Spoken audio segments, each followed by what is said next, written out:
Hey guys, let me tell you something. Jenna Ingle loves the oboe. She's built her business on providing high quality handmade reeds, education, and a sympathetic ear to oboists across the country.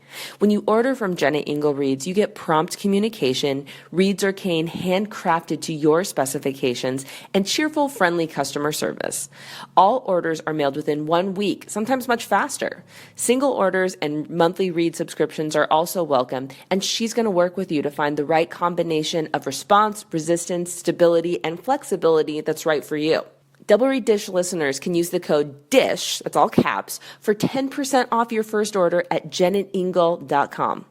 Do you have the empty reed case blues? Well, luckily for you, Singin' Dog Double Reeds is an online double reed shop and one of the largest suppliers of high quality and affordable professional and student reeds for oboe and bassoon in the USA. Please visit us at www.singindog.com to see all of our products and fill up that reed case. Hi, I'm Galit Kaunitz. And I'm Jackie Wilson, and you're listening to Double Reed Dish, a podcast for oboists, bassoonists, and the people who love them.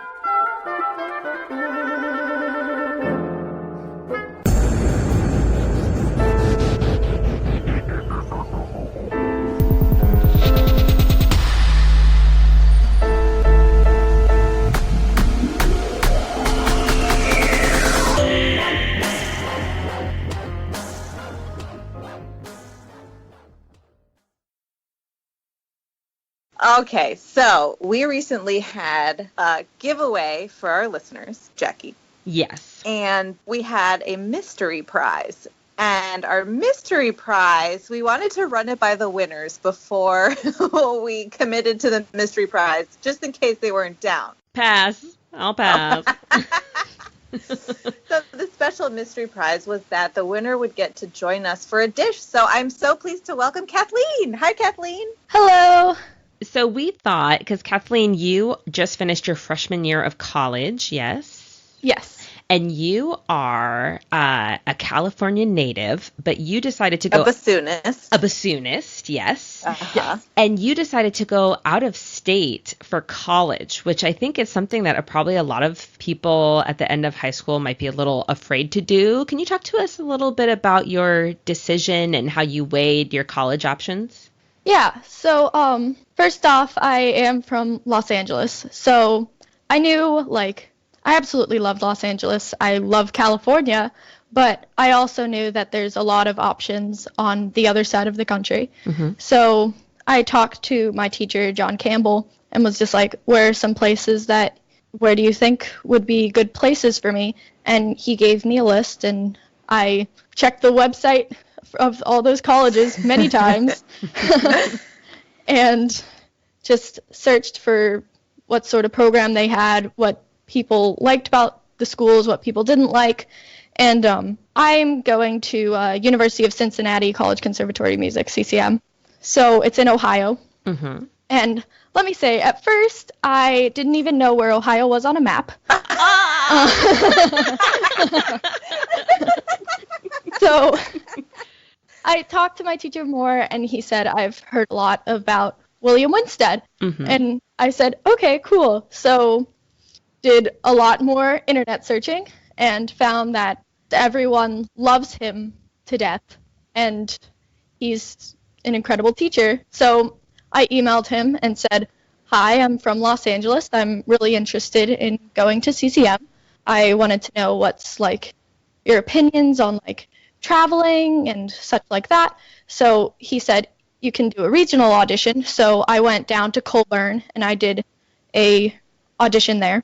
And I think one of the things that I was thinking about for CCM is I knew it was part of University of Cincinnati, mm-hmm. which is the larger university. So I thought I'd be able to meet people who weren't just musicians. Why would you ever want to meet people who aren't musicians? Just kidding. I just thought it'd be nice. I thought it could make it more well-rounded. So wait, Kathleen, are you telling me that you didn't go to Ohio before you moved there to live there? Is that what you were telling us?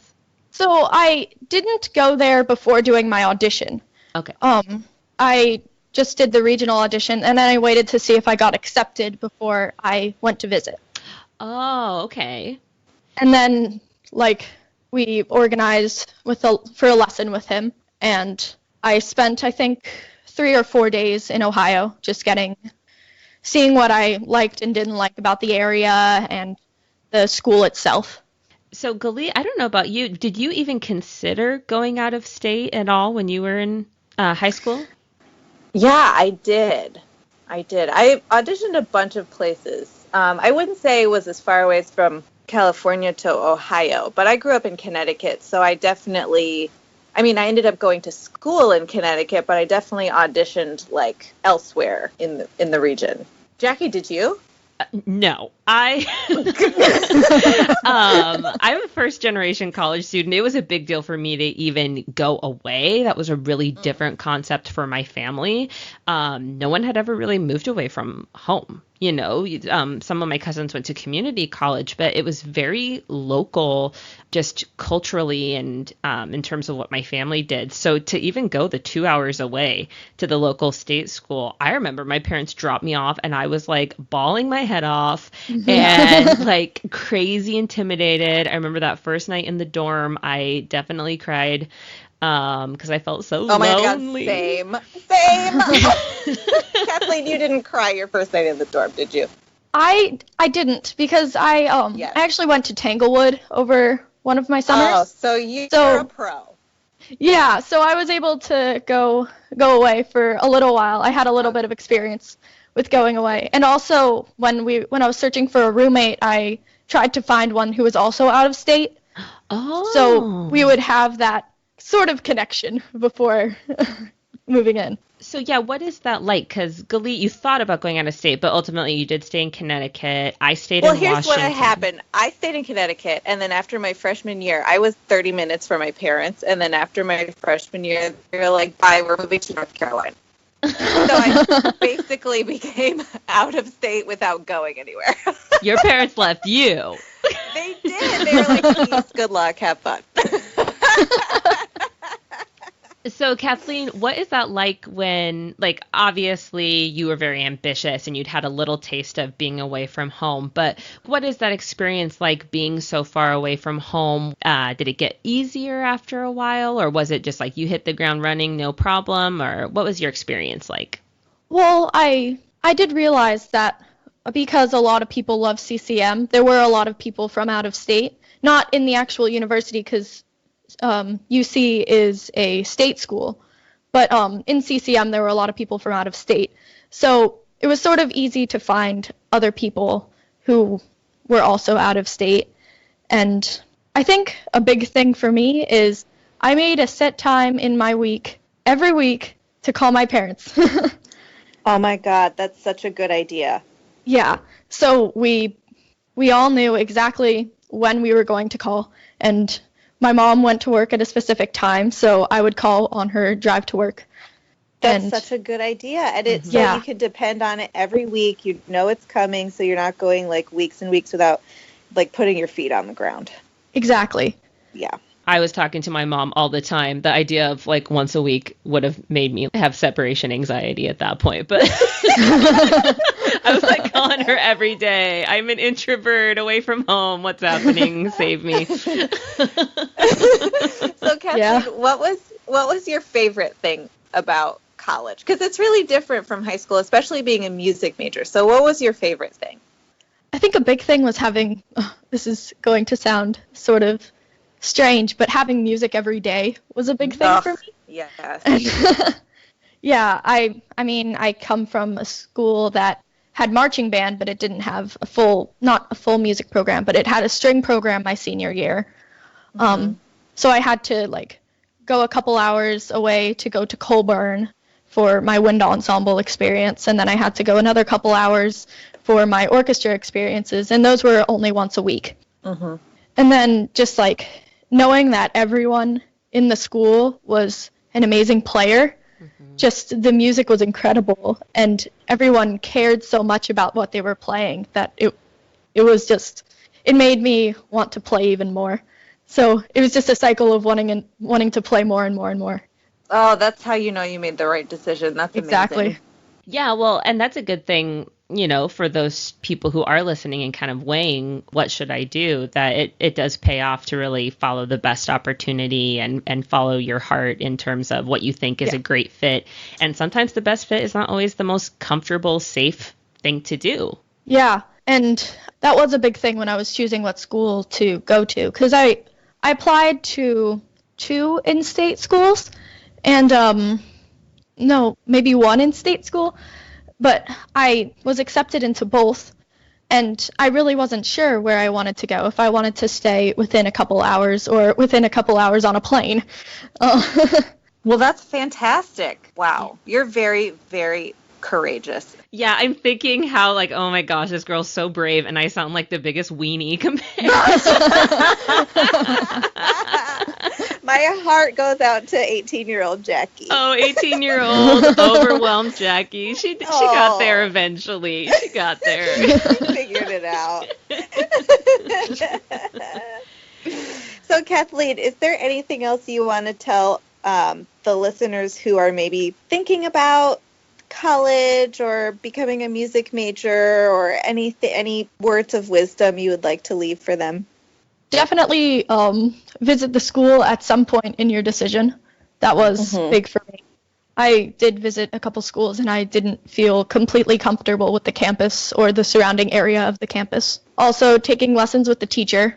I mean, that's when I really fell in love with Mr. Winstead. Definitely reading like college blogs and things like that. Oh, that is very smart. Is it like students blogging, or is it the university blogging? It would be sometimes parents and sometimes students. Oh. So it takes away a lot of the mystique about the process and whatnot, because you could kind of read about it vicariously.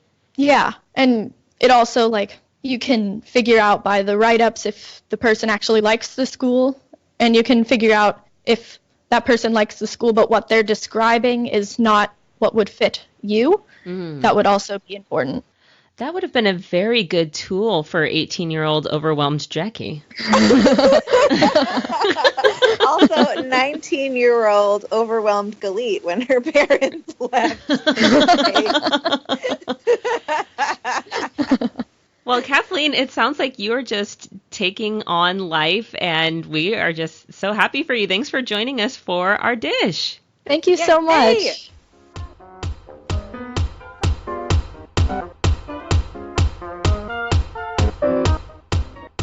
Today's episode is brought to you in part by Double or Nothing Reeds. You know them. They're the company that's dedicated to providing excellent handmade oboe and bassoon reeds to discriminating double reed players of all ages and abilities. And good news, Double or Nothing Reeds has recently expanded to sell double reed tools and supplies, gift items, and more. This includes knives, knife blades, thread, staples, cane, bags, and resources for students.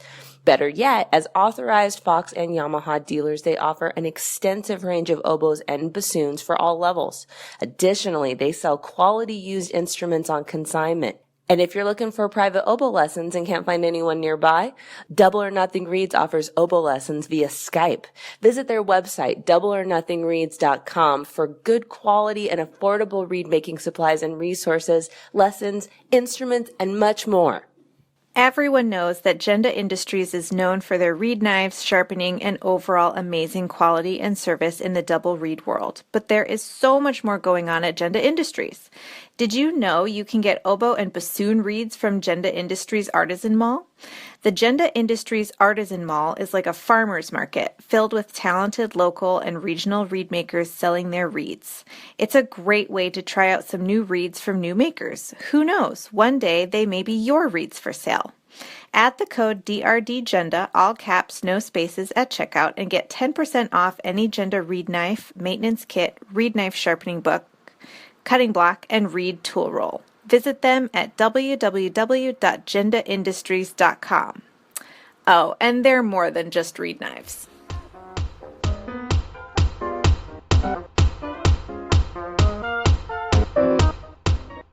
We are thrilled to welcome to the podcast Stéphane Lévesque, principal bassoon of the Montreal Symphony. Welcome, Stéphane. Hi, thanks for having me.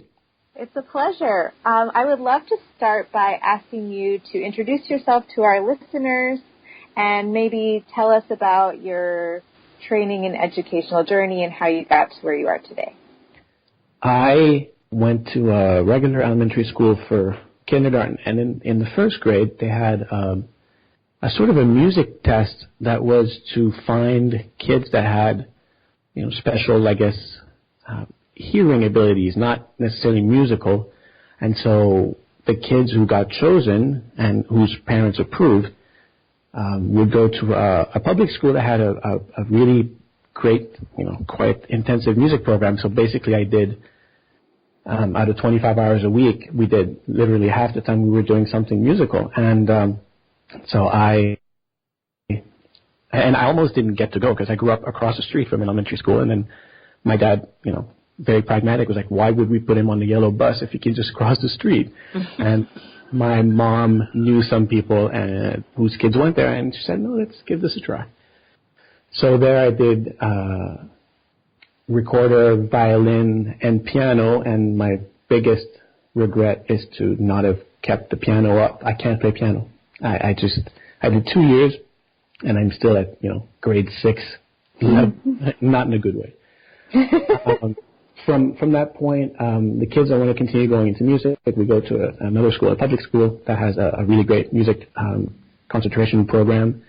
And so they had, they demoed the instruments just like they would.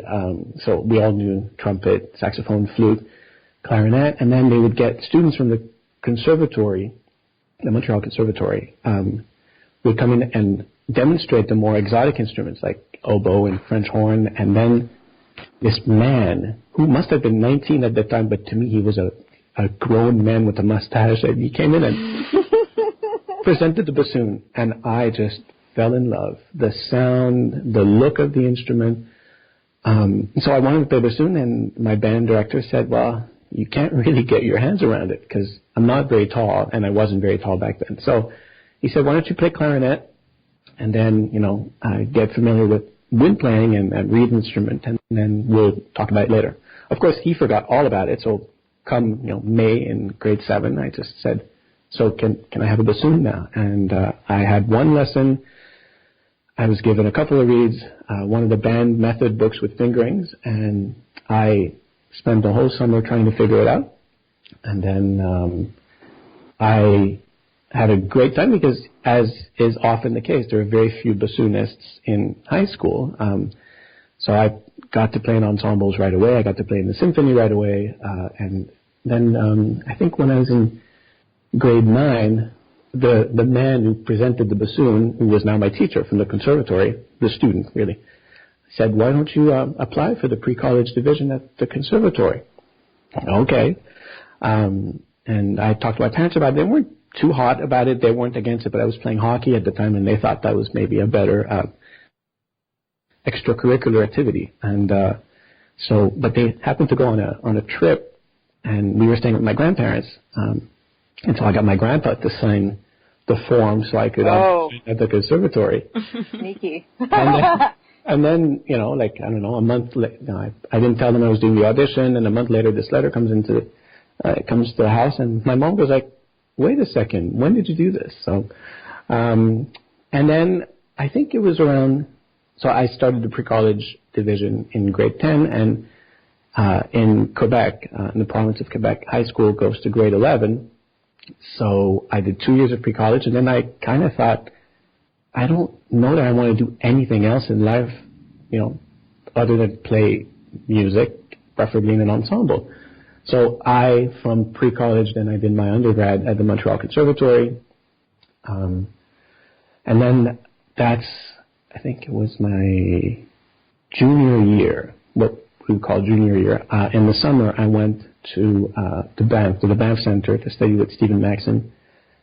And that, as they say, is history. That I went there, and I had done the National Youth Orchestra of Canada the year before that. And then I went to Banff, I think it was in 92. And I went there for 6 summers straight. I didn't want to do any other program. I got so much out of the masterclass sessions with Mr. Maxim. And then when it was time for grad school, it was after my second summer, he said, well, there's a spot at Yale. Why don't you send the tape? And back then, Yale wasn't fully endowed the way it is now, so it wasn't as difficult to get in as it is now. So I did Yale for grad school, and then I got into the New World Symphony. At Yale, I should also mention I had, so Mr. Maxim was still teaching at Yale. That was his last East Coast school that he kept. But then after my first year, he retired then, because he was living in California. If you can imagine, he was at the time 78 or 79, and he was twice a month flying across the country to come and teach us. And we felt so lucky, but we also understood when he said, I've had it. It's been fun, but I'm going to stay on the West Coast now. So then Mr. Morelli took over. So I had 1 year with Mr. Morelli, and that was awesome. It was such a great inspiration, and so much.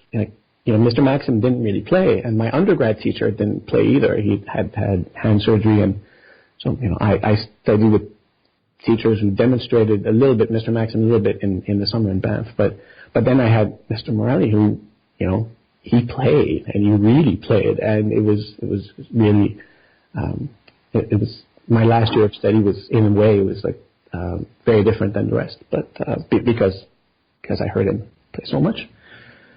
And then I went to New World for 2 years, and then I got a job in the Buffalo Philharmonic. So I should say I'm from Montreal originally. So then after Buffalo, I think it was 1 or 2 months into the season, I auditioned for the Montreal Symphony, and I got my first job in Montreal was associate when John Clauser had left to go to the Cleveland Orchestra. And then a month after that, Whitney Crockett, who was a principal here, won the Met job, so I had to audition again in the spring for the principal job. I actually took, I think it was 7 auditions for the Montreal Symphony, because there was a lot of turnover in the 90s, and whenever there was an audition, it was my civic duty to take the audition here. So after all of this, I've come full circle, and it's now been, I can't believe I'm going to say this, it's been 20 years in the Montreal Symphony, and I still feel just as lucky as I did when I first got the job, maybe a little bit less terrified than I was when I started, but I'm so lucky. So that's it, I think, in a nutshell.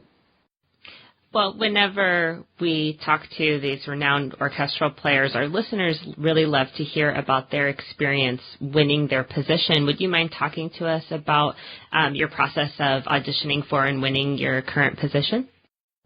I would say that when I was in Buffalo, and then the audition for the position, it was at the end of October. And I remember because Cecilia Bartoli was doing the benefit concert for the orchestra here the day before the audition, and I thought, I think I should stay home and practice. And I think that was a good call.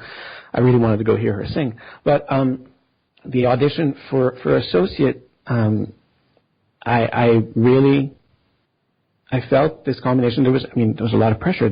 I think now, this was audition number 6 that I had taken for this orchestra, and I felt like, okay, now, this could happen. I'm at the level. I think I know what I'm doing. But at the same time, it's like, I better do this right, because even though I've had a lot of auditions in Montreal, what if this is the last one and I don't win it? And, in a parallel universe, I'm still in Buffalo probably. But, so I prepared, I think this was the most diligent, the most serious preparation that I did. And I think, I used a lot of the experience I had working with all my teachers, but also working with the coaches who came to New World, putting a bit more into practice some of the visualization techniques, some of the sort of like Don Green type of exercises, so that, I knew that the day of, my margin of error was very, very small. And so, to get to come home was a great source of motivation for me for the preparation to join, this orchestra, which I knew so well from, being a kid going to concerts with my grandpa and then going to hear them so often. That's what I did. I went to concerts, and so yeah. And then so I was associate, and then when Whitney Crockett got the principal job at the Met, I was like, oh man, I have to do this one more time. It was a bit different because the pressure was still there. It's always there. But my backup plan, if it hadn't worked out, was still pretty cool. I still had a job in the Montreal Symphony, but I really wanted the principal chair. And so in a way, the last two auditions that I took from Montreal were probably the most significant ones. And I also knew the orchestra. I knew the style of playing that I could get away with if I wanted to be a little crazy. I knew there was a lot of recorded history of the Montreal Symphony. All the big recordings, I'm not on the majority of them because the heyday of recordings in the 80s and early 90s, and it was mostly Richard Honeck and Whitney Crockett. But, if there's a recording of Bolero by the orchestra that you're auditioning for, it might be a good idea to listen to that version, So, I guess I felt so lucky to be given the chance to audition in my hometown, and I wasn't about to mess it up. Would you feel comfortable describing some of the visualization techniques that you employed? Sure. I think for me, some people, they like to practice in good sounding rooms, and I think it's great. If you've got the luxury of being in a school with really great practice rooms, then I'm happy for you. But I like to try and be in a room that's going to be a little too dry and a little too small, but then I want to make that room big, so I will literally put myself in one of the corners and then pretty quickly envision either, because I knew where the auditions at the time, the Montreal Symphony, the auditions were never on stage. They were in one of the rehearsal halls, so I knew that place from having done rehearsals with freelance orchestras there.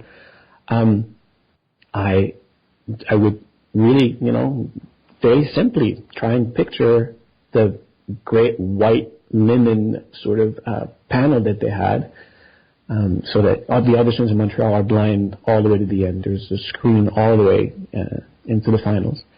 And then especially in the last maybe couple of weeks before the audition, I would always do a random round. So I would put on my excerpts in a little hat and, pick 6. And that was my first round. And I would play them. And, I wouldn't practice. I would play them. And I would force myself to remember, okay, so what of course, if I bombed, I would redo it. But, if you do it and then there's one little corner that's not clean, or there's one high note that's a little too high or whatever, then, I want to try to remember, because a lot of times people record themselves, and that's great, you really should. But while you're playing, you can also kind of record yourself and have all your sensors on. And to me, that's very useful, because if you're playing, you don't really know what you did and you have to wait to listen to it. That could be a good confirmation, but I think we need to know, exactly what we do when we're doing it, and then retain the information so that we can make it better without having, we're our own teachers. I always tell my students, I wish I could be with them at least an hour every day. That's not feasible. And so when I look, if I average out, let's say 3 hours of practice with my students, and I see them for 1 hour, that's about 5% of their bassoon practice time, or bassoon, solo time. Mm-hmm. And so we have to be able to know pretty quickly, the difference between, of course, if you mess up completely, usually but, Beethoven 4, it's pretty easy to tell. But if you're not aware that you're always a little too bright on one note, or a little, if you don't vibrate the right way on a particular note, and you have to rely on someone telling you, or a recording device, of course, when you're young, that's normal, but when you're getting closer to what we're going to do, what it takes to win a job, then I think we have to, like I said, have our sensors on all the time. Shifting from winning your position to doing your position, do you have any advice for dealing with performance anxiety or realizing the full extent of your potential even in the heat of a high-pressure moment? It's so individual. Not everybody has the same reaction to the pressure. When students always say, I swear it was good when I was practicing, and of course under pressure, then the bar goes up a little bit. I think it really comes down to preparation. You can't cut corners. If I go in and I'm sight reading, I better have my really good sight reading glasses on because no one around me should know that I'm sight reading. And for a concert, if you've done all your prep, then you have to have a certain amount of faith in the fact that, this is what we do, that all the practicing and all the preparation we do, hopefully the concert is our best version. I think we have to be open to the unknown or, a certain amount of vulnerability. If I'm playing a Haydn symphony and I've got one of these great lines in the trio of a minuet and the violins are either not with me or I'm not with them, but I'm not going to blame them. We're not together. I got to figure out how to be together. So I have to be really quick to recognize and adjust. I try really hard not to get mad. If I do something that's not exactly the way I want to, I don't hit myself in the head because that one is done, but there's a lot more notes left to play on the right side of the page. And then through New World, we didn't actually, the 2 years I was there, we knew of Don Green and we had some interactions that had to do with performance anxiety and things like that, but I don't think he actually came, but I know he did a lot of work there. But then one of the years where I went to coach down at New World, I met Noe Kageyama from the Bulletproof Musician, and I kind of had a little crush on him because he's so amazing, and his tone and his manner, and he cared so much. So I subscribe to his weekly newsletter, and I think it's great because there's always something in it that I either will click with for myself or that I know I can tell my students to, check that out. But I think ultimately the amount of preparation for me is directly related to whether I'm going to have, more or less nerves in a performance. And we should also kind of be nervous if you have to start the Rite of Spring. Doesn't matter if you're a principal in Montreal Symphony or if you're playing in a youth orchestra. It's crazy. Like, why do we do this? Because we love it, because it's the greatest job. So you're obviously very busy playing in a full-time orchestra and teaching, and I would love to know what your favorite things to do for self-care are. I was kind of late to the game, but I realized at some point, maybe 10 years ago, that, physically, I wasn't going to stay in shape just by sheer force of will. I kind of had to go and, get out. So exercise has become more important for me. It's a great way. If I start the day, if I get a workout in before I go to work, I have a much better day. I feel more focused. So I did a bit of running. I ran a few half marathons, and then I don't really do that anymore. I do more, little workouts at home. But go outside, people. Go for a walk. Go for a hike. Really, we sit down to do what we do, or we might stand up practicing or performing a recital. But most of the time, we're sitting. I like to go for walks. I like hiking. I did a lot of hiking when I was studying and then teaching in Banff.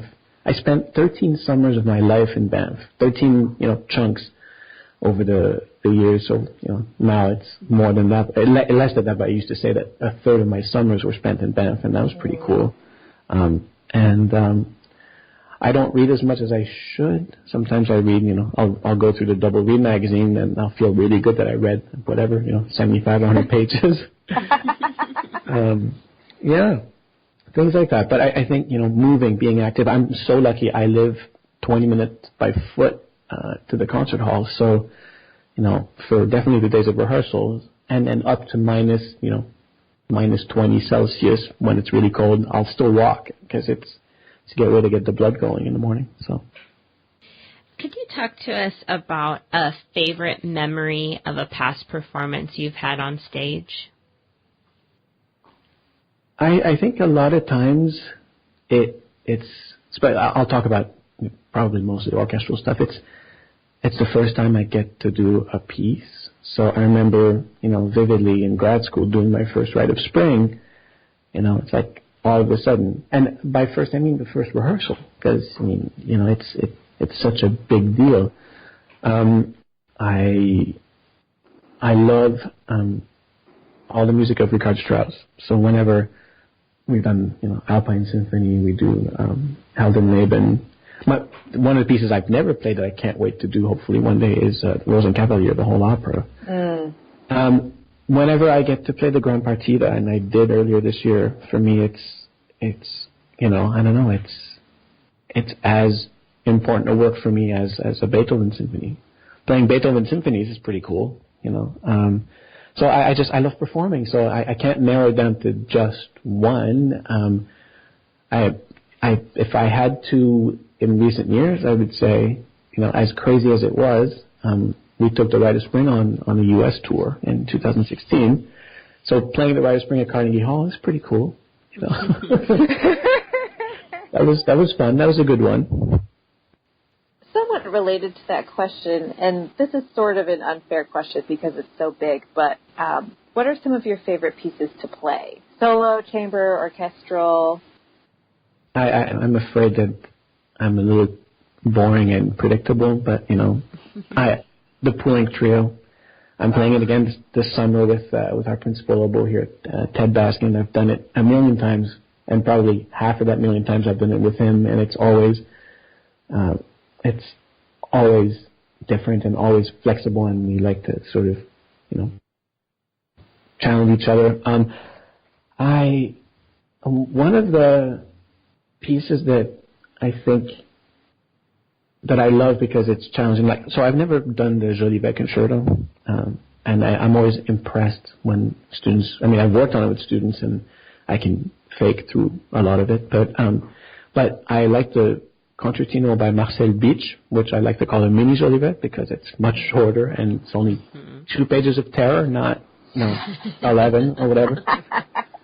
I enjoy playing also, any wind octet music, the great ones like the 2 Mozart serenades, but also some of the more, let's say, the B composers like Kromer, and just there's so much fun, like to play band music, and then to imagine that these people were kind of like rock stars back in Mozart's and Beethoven's time. So I think, and it's really great because it's a combination of sort of the orchestral core section, but also it's very virtuosic chamber playing. So I don't know, and like I said earlier, I think one of my favorite pieces that I haven't played yet, and I hope will do. I keep bugging our music director, but it would be to play like a concert version of Rosenkavalier. That would be awesome. Yeah. I would love to hear about your approach to practicing. If you have any warm-up system that you use on a consistent basis, and also just kind of more generally, given your busy schedule, how you go about approaching your practice time, what you prioritize, that type of thing. I have to be in shape. My face has to be in shape, and that's the first thing that goes. If you take a couple of days off, you better have a really good warm-up the morning of the next rehearsal. I try to, if I take time off, like I went to Chicago on a trip over the weekend, and I don't have to play until next Monday or Tuesday, I'm not going to wait till Sunday night to get my chops back on. The fingers usually come back a little faster, but, the muscles in the face. I remember once I'd taken time off and went back in our summer season, and we were doing Schumann 2 or 3. And then I turned over to our principal client and I said, is it just me or is this really hard? And that one I hadn't, maybe I would have needed a couple more days to get back my facial muscles, because there are no rests in Schumann symphonies. If you don't know, there are no rests. As far as, I met, when I did the National Youth Orchestra of Canada, it was usually Chris Millard who was the coach. But the year that I did it, he had taken the summer off, so I got to work with Christopher Wieett, who was such an amazing resource, knowledge, like he's like a walking encyclopedia as far as bassoon and wind music goes. And he has these warm-up exercises that I feel are great because they're really about getting your range, your intervals, making sure your reed is doing what it needs to do, and when you've got increasingly large intervals to go down, If the slurs don't go down, you can blame yourself for a few minutes, and after that you have to blame the reed. So it tells you, okay, go work on that reed a little bit too. So after I can say, okay, I'm warmed up, I'm in shape, then it's, some weeks I have a pile of music. Like a couple of weeks ago, we had this Nordic festival throughout the concert series at the hall, and in Montreal we have our concert hall, the Maison Symphonique, but we also have Place des Arts, which is a complex a bit like Lincoln Center if you want. And so we had, 3 different programs. I only had to do 2 because I'm lucky to have an associate principal. So, but a lot of music that you don't know, like the Sibelius, Lemminkainen excerpts, the suite, Nielsen 3, things like that. So that was a couple of weeks of learning a lot of notes I've never known before. So what I say, get your chops going, get warmed up, then learn the notes you need to know for the next, and in the case of students, it will be, for instance, like, of course, we always practice our etudes and our solo rep, but get your notes ready for your chamber groups, because it's not when you go into a rehearsal or coaching that you should be learning your notes. So I want to make sure that the unknown is reduced to a minimum. And then sometimes I'll pull out a couple of etude books like the PR'd arpeggio studies to get, to challenge myself. Sometimes I revisit the Mildy scales and arpeggios and the new edition that Mr. Kamens and Billy Short did is really cool. So I think, it's making sure that you're on top of your reeds too. Sometimes people say this thing, they have a bad reed and they go, I'll just use it to practice. Well, if the reed is bad, chances are your technique will suffer because intervals aren't going to work, because it won't be as smooth or whatever. So I also need to be on top of the reeds. And now that it's been 20 years and longer, if you count New World and Buffalo in my student years, a week, like a couple of weeks ago with a lot of new rep doesn't happen too often anymore. We have a Beethoven festival coming up and it's Beethoven symphonies. That's not so bad, like I know those songs. So, so yeah, and I guess I'm lucky I don't need to do 4 hours a day anymore, because I have the experience and I know what it takes, but I can't take it for granted either. I have to make sure my preparation is there, because I don't want colleagues around me to suffer because of me, either because I've got a bad read or because I'm not prepared or because I'm out of tune or whatever. That's my responsibility. I owe it to myself and to my colleagues. Plus, I'm very lucky, like the woodwind section, the Montreal Symphony, the bassoon section, it's all really, really nice, really great people. So I don't want to be the jerk that comes in unprepared and then, messes that up. I don't want to kill the vibe. Do you have any tips for teaching or learning physical concepts like embouchure and vibrato? So, like I said earlier, for my undergrad, so in high school, middle school, I had this teacher who was a student at the conservatory, so he set me up, but he was studying with who would end up being my undergrad teacher, and he didn't play anymore, but he had a lot of really good things about, like you say, for embouchure, for instance, he told us, it was very simple. I said, imagine you've got like a one of those tall soda, like a Coke bottle or something. And imagine that you're blowing into that hole, so that kind of purses your lips a little bit. It makes you aware of the corners of your embouchure, and then basically that's your lip position. And then you put the reed in, and you try to push the air forward instead of down. But that way you don't have too much of an overbite. Sometimes I see students, and I feel really bad that someone told them that you need to shove your lower jaw back or something, and then there's no contact between the two upper and lower lips. So it's really silly to say blow into a Coke bottle and then do the same thing with the bassoon reed, and but it really works, and it makes you aware of not just the up and down pressure. We're not supposed to bite, but we have to know how to hold on to the reed with a much more like cross type of muscles, and so we're not clamping up and down. So yeah, blow into a Coke bottle and get back to me. And then, and for vibrato, I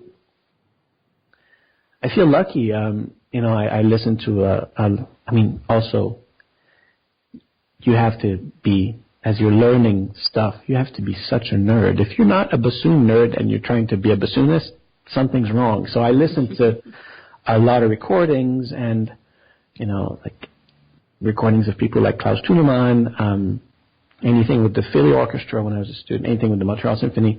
And then so I got to hear these vibratos and these singing qualities, and then it kind of happened on its own for me. Vibrato, my teacher didn't tell me do metronomic subdivisions, but that's the thing to do if you have, if you're starting vibrato and it's not natural.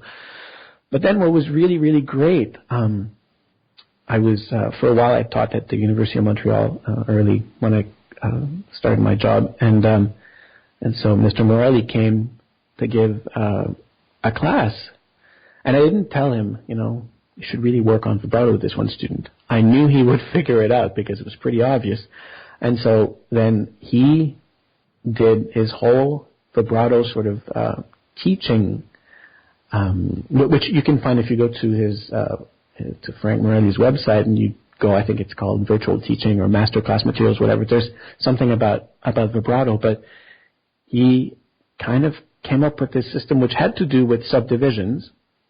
So you put your metronome on at 60, and then you do eighths, and then triplets, and then 4/16. But then the magic thing was when he started to talk about quintuplets. Mm-hmm. And you do quintuplets at 60, and after a while, it's to train yourself and your ear to not play metronomic vibrato. Like someone might have a really nice vibrato, but then it's going to sound like 16th notes, and you don't really want to have a sort of la la la la la la la la type of vibrato. If you can kind of shift in and out of sync. So having this idea of quintuplets, because unless you're really big into new music, quintuplets aren't that natural for us. So that's the way. I owe it all to Mr. Morelli. That's how, if someone struggles with vibrato, I teach it based on that. So go on his website, and he figured out that vibrato at about 300 beats per minute seemed to be a very good kind of cruise control, nice sort of bassoon-y vibrato. And of course, then if people want it to be a little slower or faster, you can also do that. You can put your metronome at 56, but the goal is still to have this idea of quintuplets, so that you never notice that your vibrato is metronomic. So those are the two things for specifically embouchure and vibrato. That's fantastic. Another thing we're continually trying to improve is reed making, and our listeners love getting reed making advice. So we'd love to hear any you have, and perhaps just your approach to reed making in general. So my undergrad teacher, we had a profiler at school, and it was horrible. I don't even know if it had a name. It wasn't a Pfeiffer, it was a knockoff, and it was just bad. So, he suggested get some Glotane, gout profile cane, and so that's what I learned on. But, and he told me a few things. Put the first wire at 28 millimeters, and then from there, clip 28 from the wire, so the reed's 56 mil. Okay, great, I'll do that.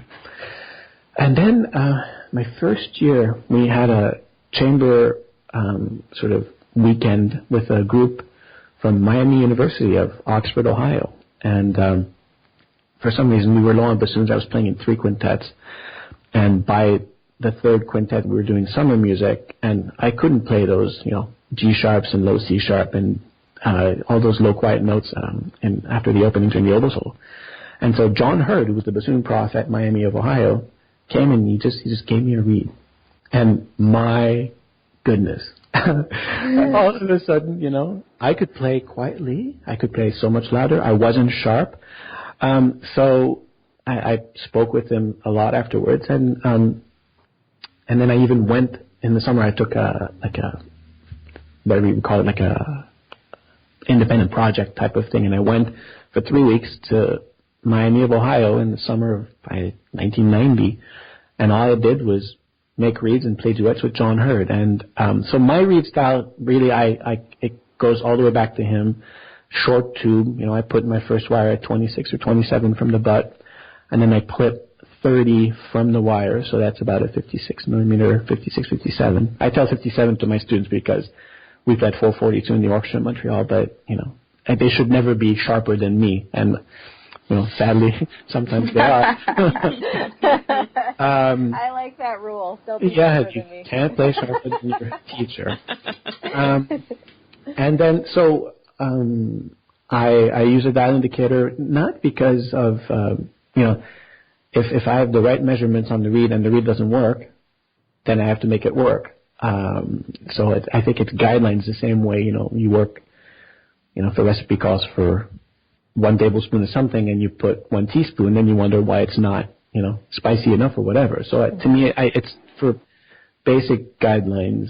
The dial indicator is a really useful tool. I also, like I said earlier, of course, not all your reeds are going to be great, but the truly bad ones, don't waste time on them. Make another one. Clip the next blank, because fighting a bad reed, either for practicing or for performing, there's no worse feeling. There was a clarinet colleague in Montreal who said, it doesn't really matter what reed style you preach or you teach or you do. We need, instant tone when needed, and we need a good taper, and, preferably good intonation too, but that's, you can always adjust.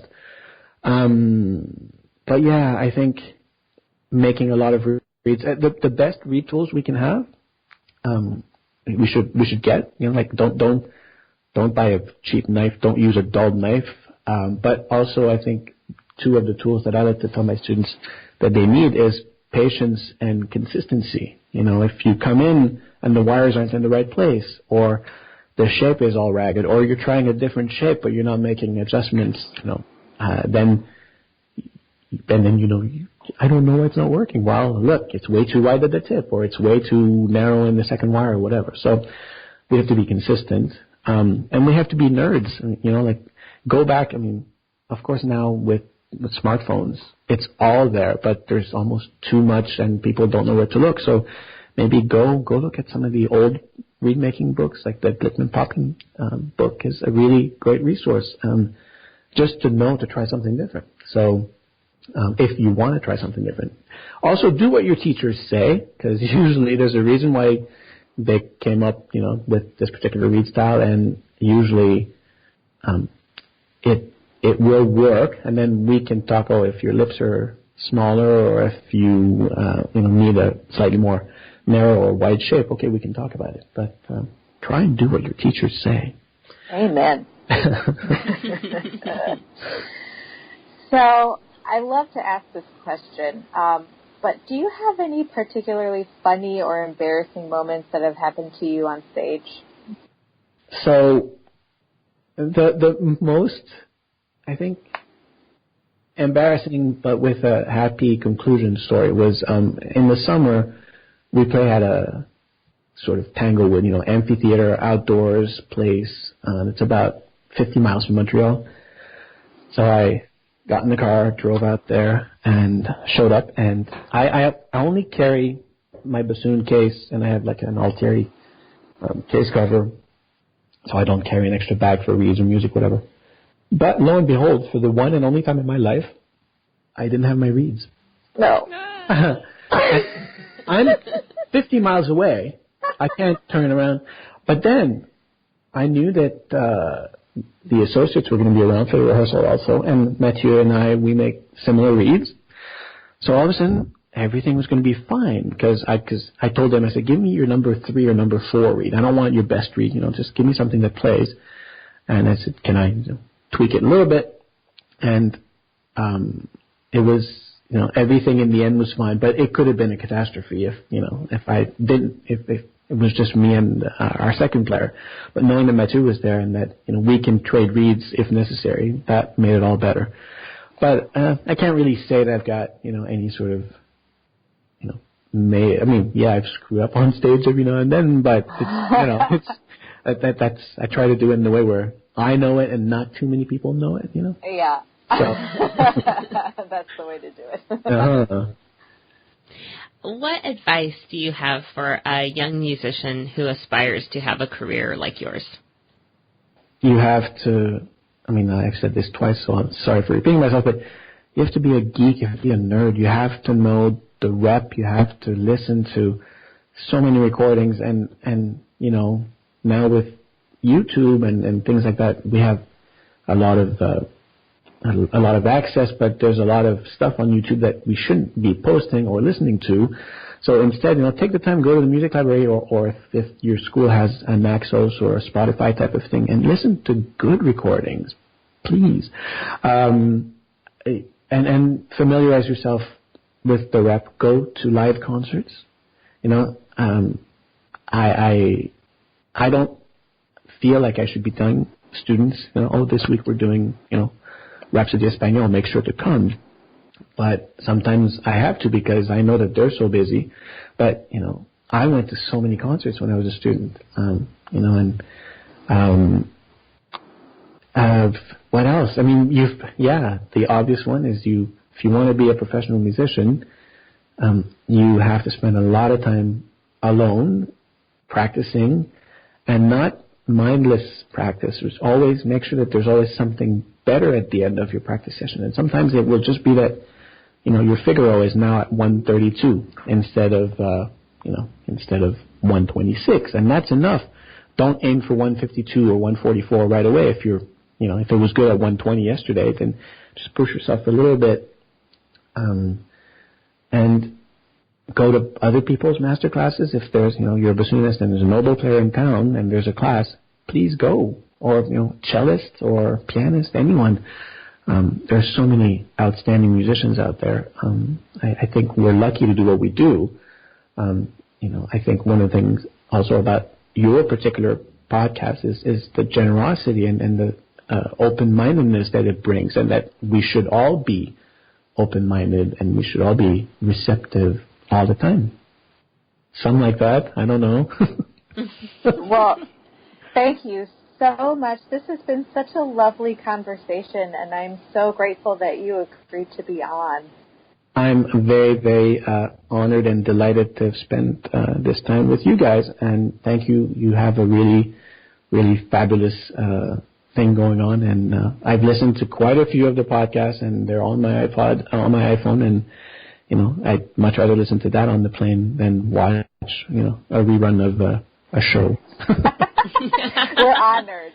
Yeah, we take that as a compliment. Yes.